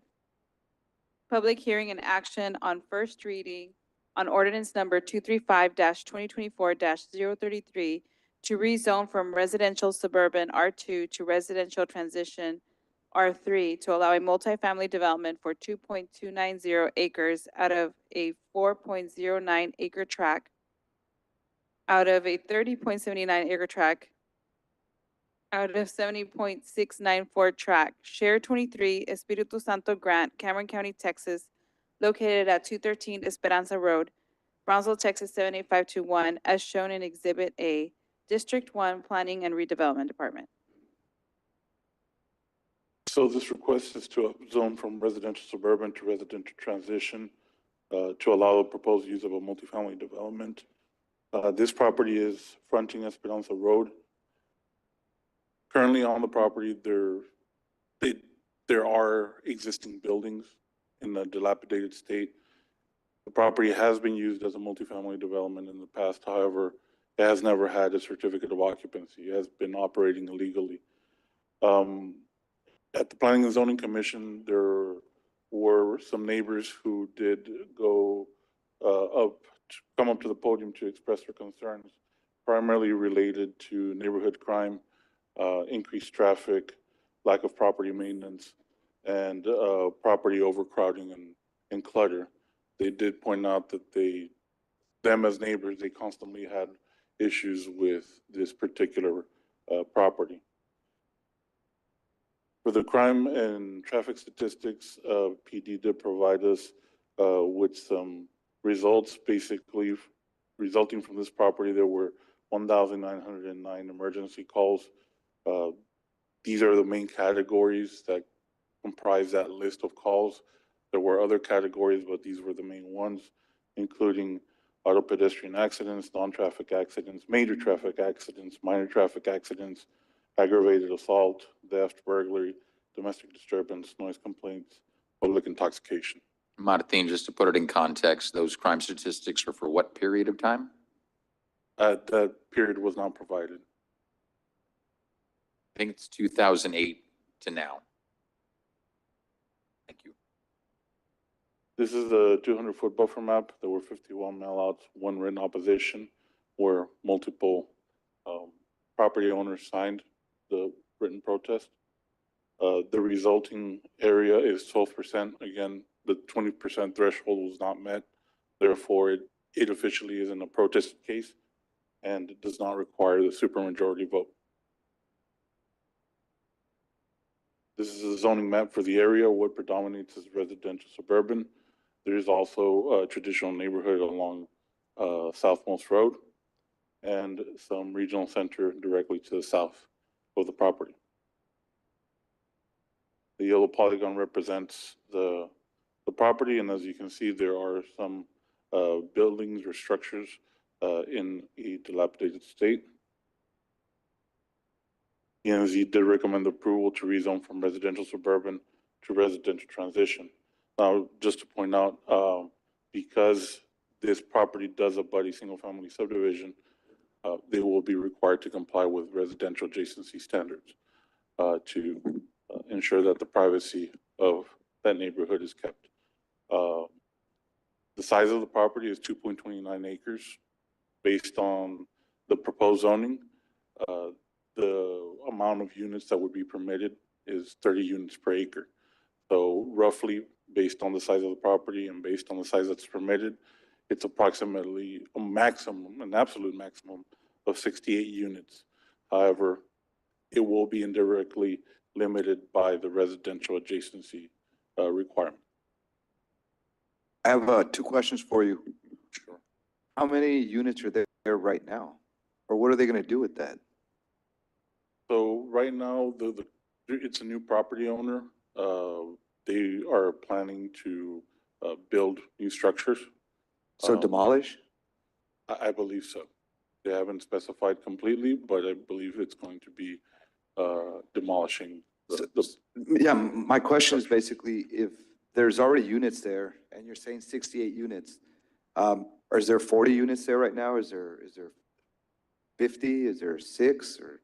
No, there's approximately, well, there's no more than 15 units. The structures that are there there's about, well, 1, 2, 3, 4, 5, about 8 units. Each, I believe, was a duplex or was being used as a duplex. So there's around 16 to 20 units. So they're gonna build up? Well, they wouldn't be able to build up because of the residential adjacency requirement. Okay. It limits them to 20 feet. So there's really not much more they can build on there. Not a lot more.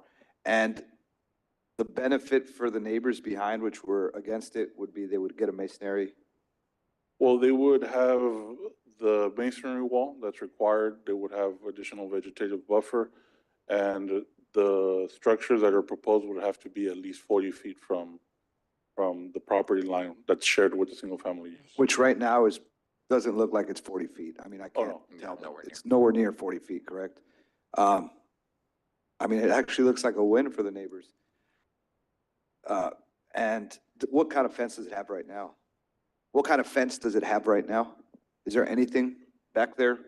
Well, I believe in some areas there isn't even a fence. It's whatever the property owners have, either wood or chain link. But because it's going to be redeveloped, the current owner would be responsible for doing those updates. So he would have to build that, even if he doesn't build anything new, or no? Well, until they submit the permits for the construction of the new development, that's when the new construction would come in. Thank you.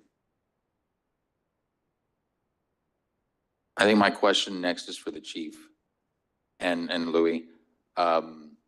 We looked at the crime stats. Would you say that number is on par, average for Brownsville, below average, above average, well above average?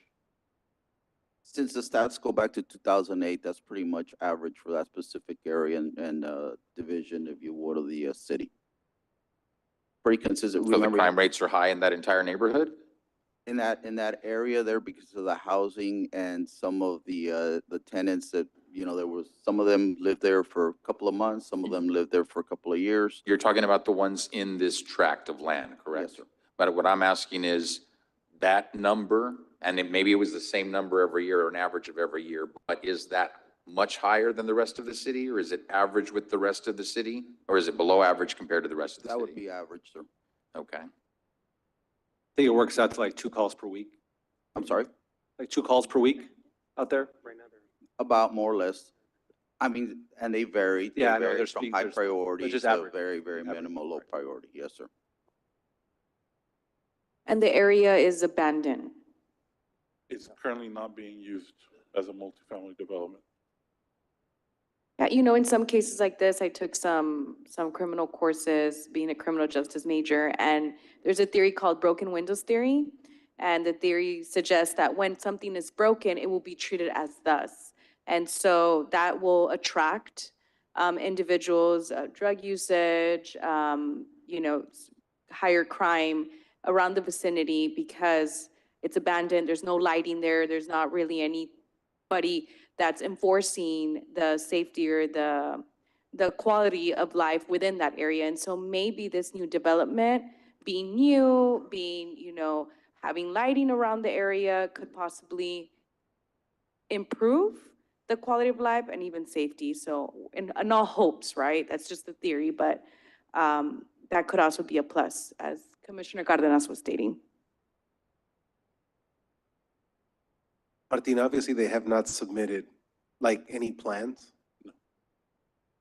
I just asked because we did a similar on Paredes, where they moved to residential 3, even though they were, I don't remember off the top of my head, but like they could have put close to 400 units, but they were, just because they moved to R3 didn't mean that they were gonna saturate it, right?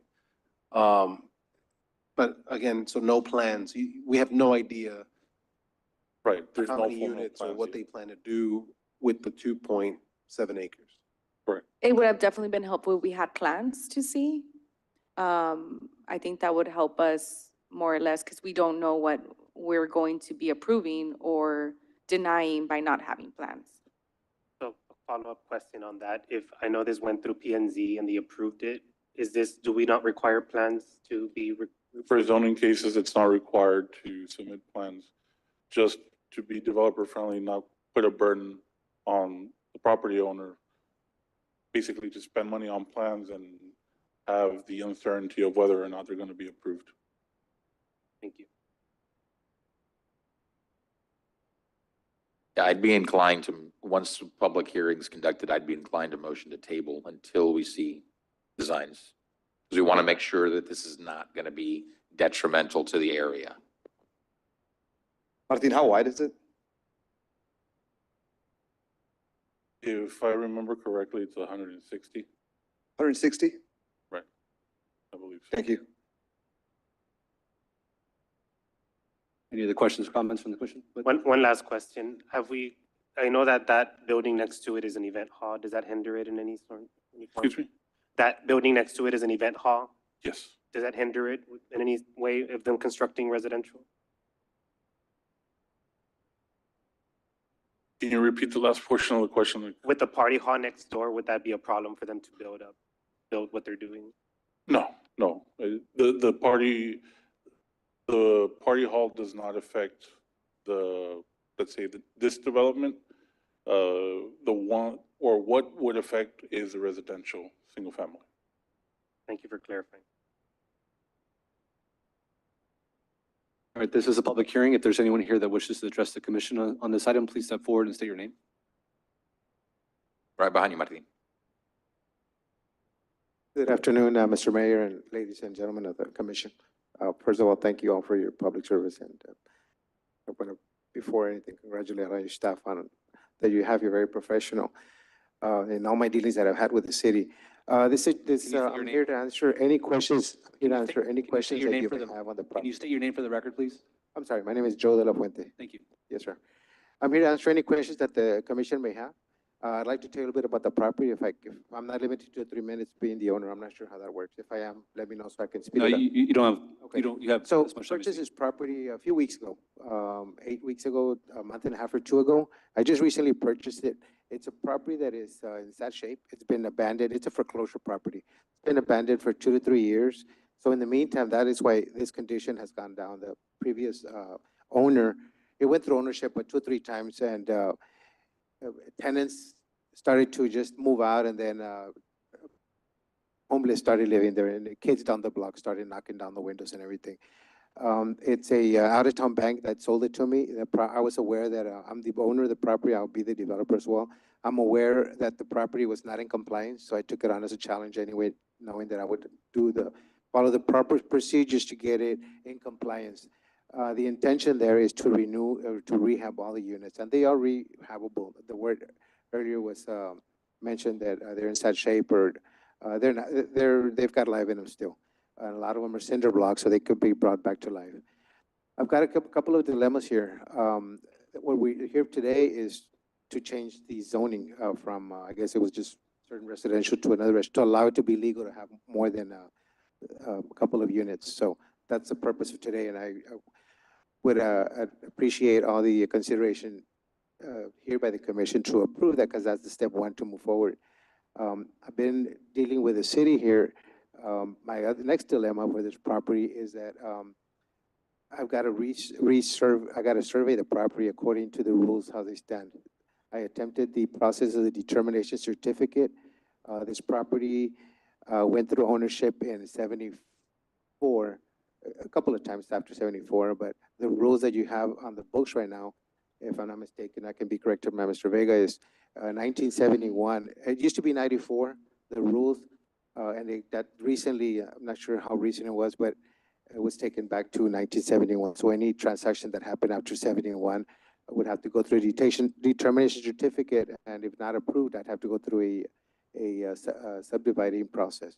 Subdividing process takes from 6 to 12 months and from $10,000 to $25,000.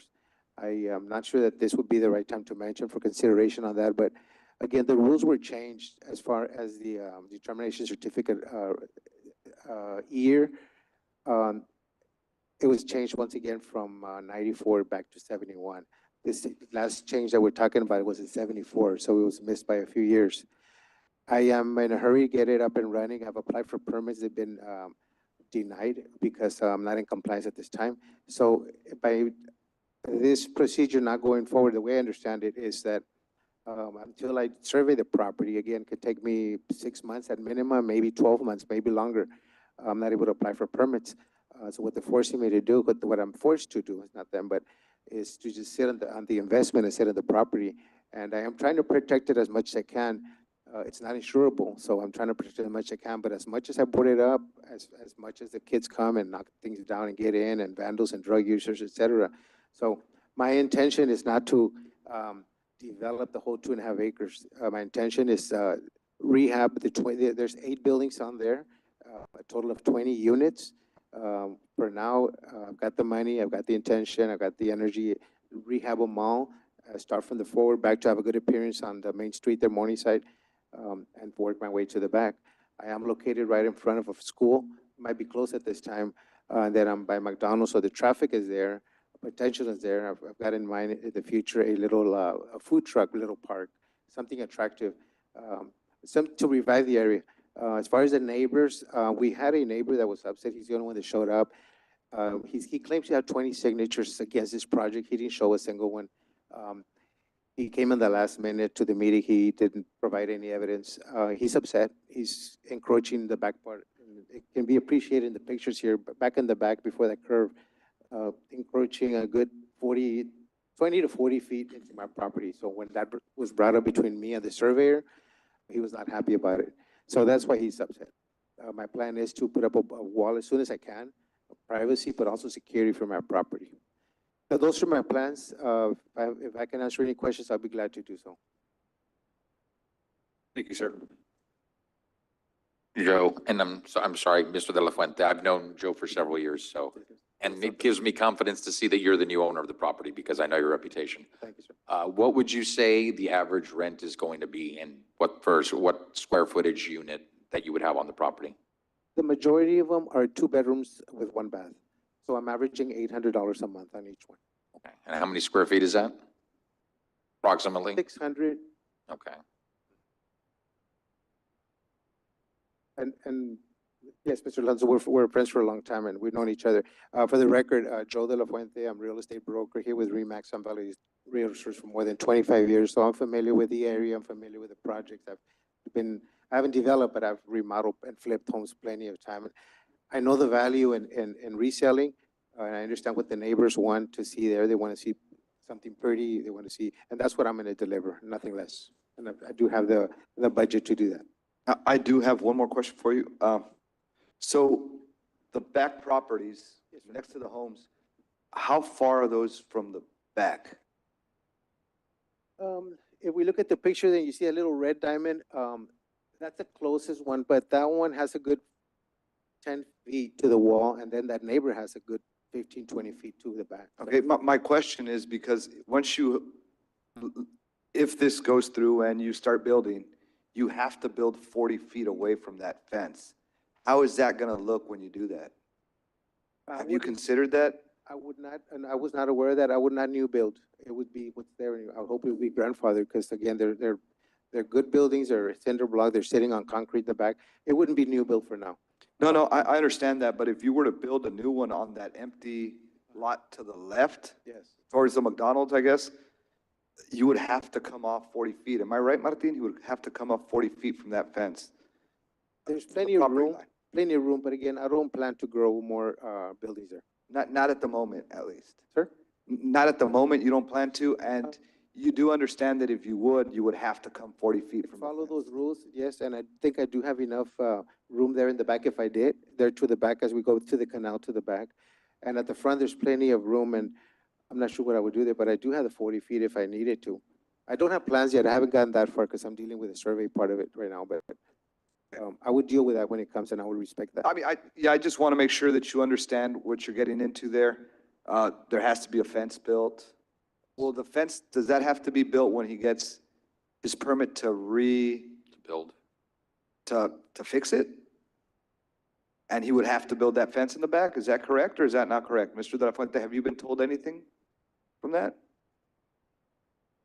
Question was for me once again? The question is, you do understand that there has to be a fence built? And I could do that, not a problem. Yes, like he was stating, most of the fences there are from what the neighbors have done. The old chain link, these homes are 40 years old. I'd be ready to build a wood fence immediately. Yeah, think- I just don't want you to get into something that then you weren't told, because apparently you weren't told about a couple of things, and I don't want you to. I just want to make sure that they inform you of exactly of what it is, because I think we had a slide here that said something on there, right, of what he has to do? Or was it not there? We just speak about it. Is there a slide there that states the 40 feet and all that? Do you have one here? I don't remember anymore. No? Okay, just, I mean, he just needs to know what needs to be done, right? All right, I appreciate it, thank you.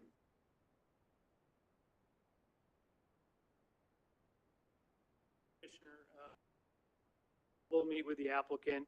The buildings do enjoy or may not enjoy a non-conforming status under the new code, which the code will determine whether they're permitted to be used again. If they were vacant longer than a couple of years, they may have lost their non-conforming status. If they've lost their non-conforming status, then the only thing that will be allowed is demolition and new construction. Is that something that could happen then? That's in your code, so that's how the zoning ordinance works. If you have non-conforming structures that are no longer in compliance with your code, either they're brought into compliance if they can be brought into compliance, but if they cannot, then they need to be Well, we should do the same downtown with our old buildings that are falling. We should get rid of those too. Thank you. If I may address the commission once again, I just got cited with a building and committees, and I see Mr. Ochoa, I have a pending meeting with him in the back, but my hands are tied. I mean, all I can do is secure the building. If I can somehow, if I can deal with this determination certificate, I could immediately get that in the past and move forward with applying for the permits and getting my plans to build accordingly. I'm not sure if that's something that we can decide here, right? That's not for discussion. No. Yeah. It's just a zoning matter at the moment. If you have any other questions, I'll be glad to answer. Thank you. Any other questions or comments here? Thank you, sir. Is there Move to anyone close. else? I'm sorry, go ahead. Sorry, no, I think you were asking, I was gonna move to close public. Yeah, I was going to ask if anyone else wanted to speak on this item. Move to close. We have a motion to close. Do you have a second? Second. We have a motion and a second. Any further discussion? If not, all those in favor, please say aye. Aye. All those opposed say nay. Ayes have it, motion carries. I move to approve. Second. All right, we have a motion and a second to approve. Any further discussion? If not, all those in favor, please say aye. Aye. All those opposed Aye. say nay. Ayes have it, motion carries.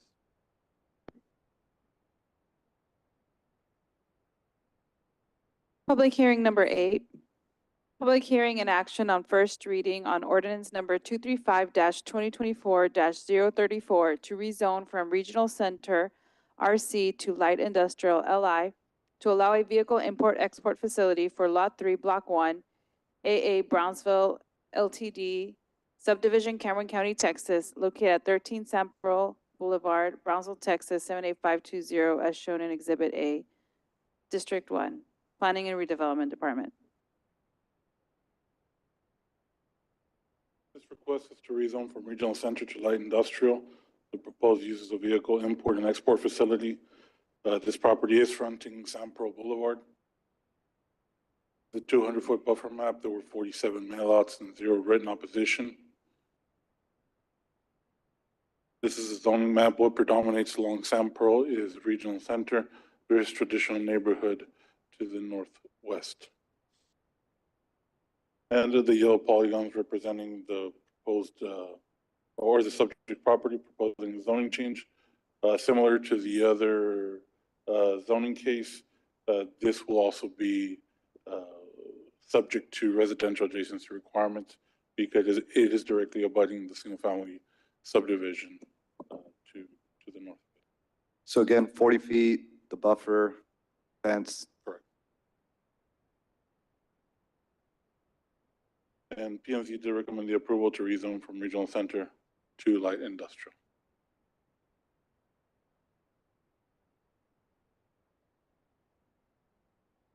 Question?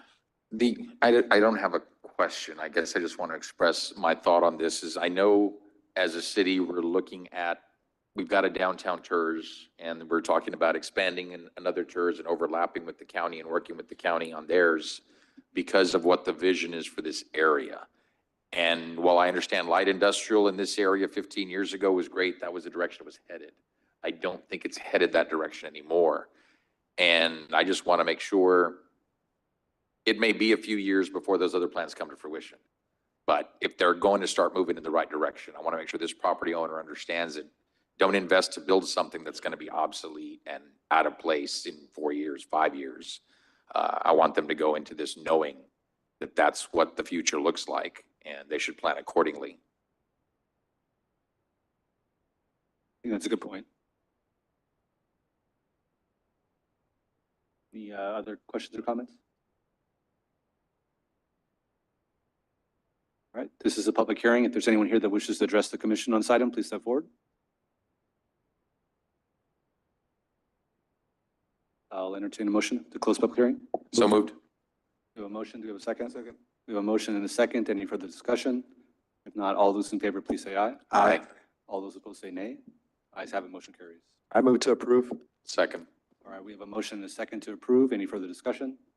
If not, all those in favor, please say aye. Aye. All those opposed say nay. Ayes have it, motion carries. Thank you, Martin. Thank you, Martin. Items for individual consideration. Action item number 1, consideration and action to award a term contract, H2O Construction Services, Inc., DBA H2O Construction, Inc., for the Los Tomates Regional Detention Pond drainage improvement in the amount of $7,273,984.40. Number 135-24-EPW-IFB, Engineering and Public Works Department. Honorable Mayor, Commissioners, good evening. This item is to award a contract to H2O Construction for the Los Tomates Regional Detention Pond improvements in the amount of $7,273,984.40. The proposed improvements include dredging 120,000 cubic yards and installing a storm sewer box culvert to enhance water flow towards the Impala Pump Station via the Impala drainage ditch. Contract time is 365 consecutive calendar days. Staff recommends approval. On the image, you can see the resaca that will be dredged as part of this project.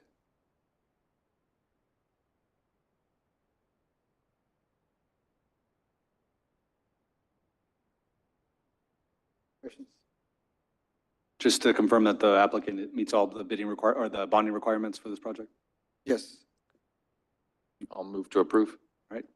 We have motion to approve. You have a Second. Second. Motion and a second. Any further discussion? If not, all those in favor, please say aye. Aye. All those opposed say nay. Aye. Ayes have it, motion carries. Action item number 2, consideration and action on second and final reading of ordinance number 2024-1761 of the City of Brownsville, Texas, to adopt the master fee schedule of the City of Brownsville and dealing with related matters. Financial Services Department. Good afternoon, Honorable Mayor, Commissioners, Miguel Cavazos, Budget Officer for the city. And this is the second reading on the proposed master fee schedule. We have 2 items that we'll be discussing. These items pertain to engineering and public works and parks. To provide further information, I will now turn it over to Carlos Lastra and Sean De Palma to elaborate on these topics.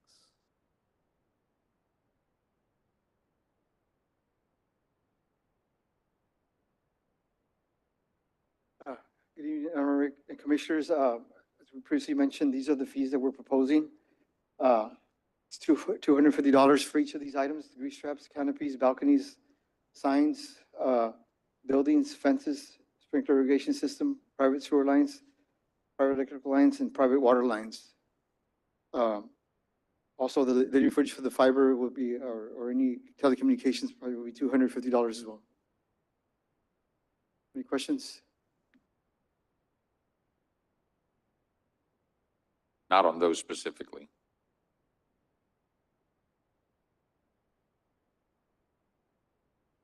Good evening, Mayor, Commission, City Manager. How's everybody doing today? Very good. Just following up with some of the inquiries from prior, but as far as fees that were introducing and requesting is basically to go to a resident, non-resident format, which is a national format, but it also brings more equitability to our citizens that are taxpayers and put into our park inventory system annually.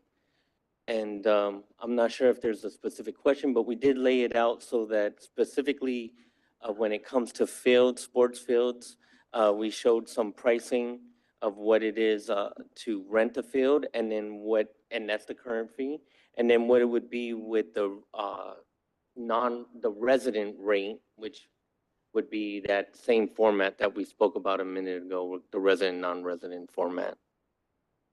Which includes a reduction of 20%, as you see on the last column on the right. Yes, just to follow up, because I asked the questions last time. We didn't used to have resident rates, correct? Correct. We And now- just implemented that, or Correct. we're asking to implement that going forward. But we're doing that across the board with even our activities. So basketball, for youth basketball, there would be a resident rate and a non-resident rate based again on the fact that taxpayers put into that system, into the park system on an annual basis. Right. And I just want to thank you guys for taking that into consideration. Commissioner Villarreal, and I want to make sure all the questions get answered. I think you had asked also last time about the nonprofit discount.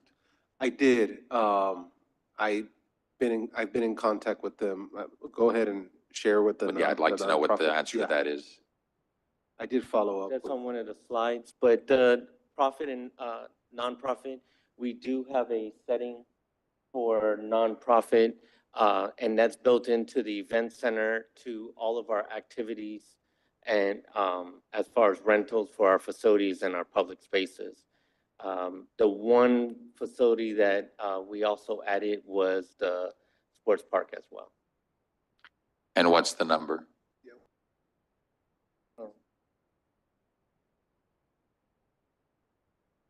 Oh, okay. You want me to read the clause? I'll read the clause to you if you like. The city manager and their designee may waive 100% of park and recreation facility fees, including parks, event center, and the sports park, and all the applicable fees for city-sponsored or co-sponsored events that are for employees of the city and that are open to the public at no charge.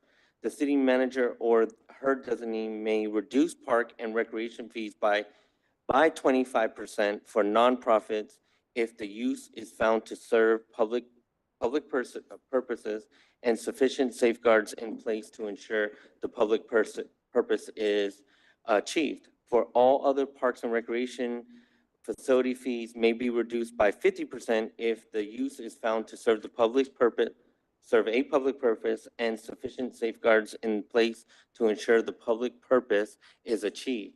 So there's that component that has been there to ensure that if there's a fit within the community for a nonprofit, then the city manager or whomever she designates as that individual to waive the fees, again, 25% and up to 50% with a co-sponsorship with the city. That's good that we've had the 25% for a long time. So we want to ensure our nonprofits that we still have the 25%. We have 50% if we're co-sponsoring. And also, we don't want to charge ourselves for an employee banquet. We have a Christmas thing coming on Friday, or maybe we are taking the lead on a binational conference or panel. We don't want to have to charge ourselves. I mean, it doesn't really make sense. So those are we just wanted to catch all to allow for that, which we didn't have that in. Can you just make sure that they can't do 50% then 20%? Because just, Oh, yes, sir. It's not a cumulative, wonderful. yeah, Yes, no cumulative. somebody will ask. Yes, ma'am. And yes, sir. Any further questions or comments from the commission? Just to clear up. Yeah. So I'm going to ask you the question to clarify the sports park nonprofit. Sure. The sports park nonprofit is, again, based off of if the city manager waives it. The thing about the sports park, as you know, almost all of our customers and our clientele at the sports park are nonprofits. So we have to have that component available. We do have it available, but it is not set to where every nonprofit would end up getting that Yes. 50%. Now, when it Right. comes to all athletic fields beyond the sports park for practices and so forth, we're able to assist with that in that Correct. equation of the nonprofit.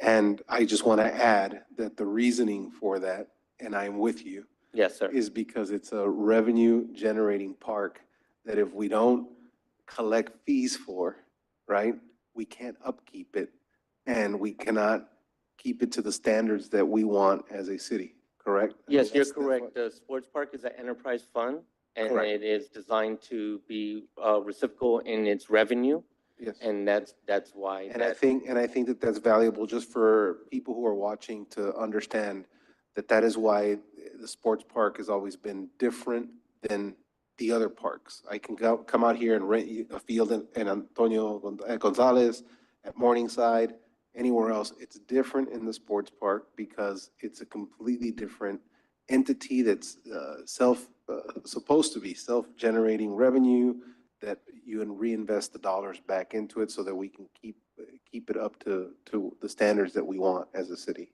Yes, sir, you're 100% right, Commissioner. And I In think what, addition to encourage the use of our citizens, our parks, we're offering it to the other parks and practice fields so that they have availability Correct.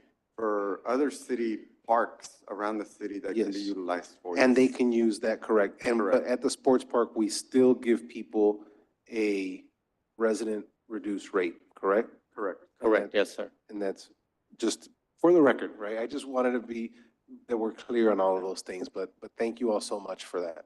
Yes, sir. Thank you.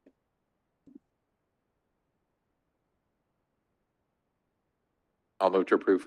Second. All right, we have a motion second to approve. Any further discussion? If not, all those in favor, please say aye. Aye. All those opposed say nay. Ayes have it, motion carries. Here it is now 7:03 PM. Would you like to go into executive session? Yes, ma'am. So moved. We have a motion. Do you have a second?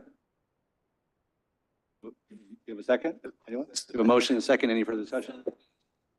Not all those in favor, please say aye. Aye. All those opposed say nay. Ayes have it, motion carries. Thank you. For the record, I'll be reading the following executive session items. Executive session number 1, closed session pursuant to Texas Government Code 551.071, consultation with attorney, and 551.072, real property deliberation related to Project Bright, Office of the City Attorney, City Manager's Office. Executive session number 2, closed session pursuant to Texas Government Code 551.071, consultation with attorney related to CCAD ballot, Office of the City Attorney, City Manager's Office. Executive session number 3, closed session pursuant to Texas Government Code, Section 551.071, consultation with attorney, including contemplated or pending litigation and/or settlement offer related to Palmer Drug Abuse Program Brownsville, Inc. versus City of Brownsville, Office of the City Attorney. Executive session number 4, closed session pursuant to Texas Government Code, Section 551.071, consultation with attorney, and 551.072, real property deliberation related to Project 1, Office of the City Attorney, City Manager's Office. Executive session number 5, closed session pursuant to Texas Government Code 551.071, consultation with attorney related to B-Pub operations and management, Office of the City Attorney, City Manager's Office.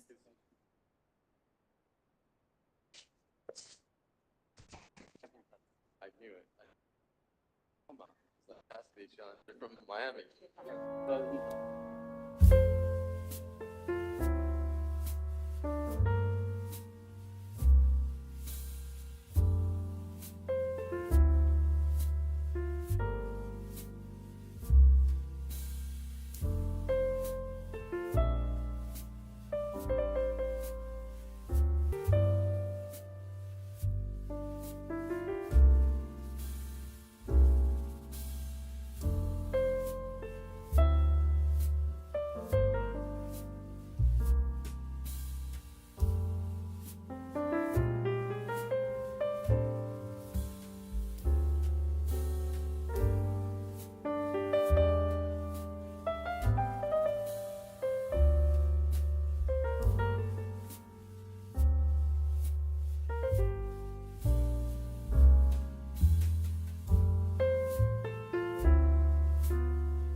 Mayor, it is now 8:40 PM. Would you like to reconvene the meeting to regular session? Yes, ma'am. Thank you. Next item are possible action on any items that's discussed in executive session. Action item number 1, consideration and action, if any, related to Resolution 2024-107 regarding the CCAD ballot. I'd like to entertain a motion on this item. On which one? On number one. So number one, there's no action. I don't No. believe. Well, no. For the ballot, On the executive session. yes. The Oh, I'm CCAD sorry. ballot. Okay, CCAD, yeah. I'll make a motion, Mayor, to cast all 600 of the city's votes in favor of Ruben Martinez. Second. All right, we have a motion and a second. Any further discussion?